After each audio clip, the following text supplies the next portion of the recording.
যদি বিছানা যাওয়ার পরে ডান কাতে শোয়, ডান কাতে শুয়ে যদি একটা বাক্য 3 বার পড়ে, কয়বার?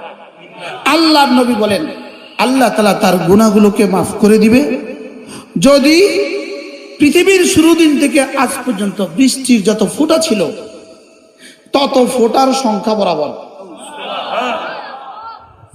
পৃথিবীতে যত গাছ আছে তত গাছের পাতা বরাবর।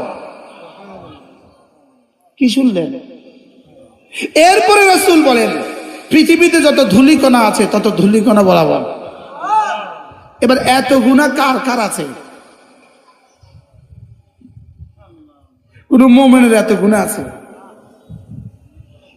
তাহলে এই বাক্যটা যদি আপনি পড়েন ডান কাতে শুয়ে, বলবো বাক্যটা বলবো, আস্তাগফিরুল্লাহাল্লাযী লা ইলাহা ইল্লা হুয়াল হাইয়ুল কাইয়্যুম ওয়া আতুবু ইলাইহি লা হাওলা ওয়ালা কুওয়াতা ইল্লা বিল্লাহ।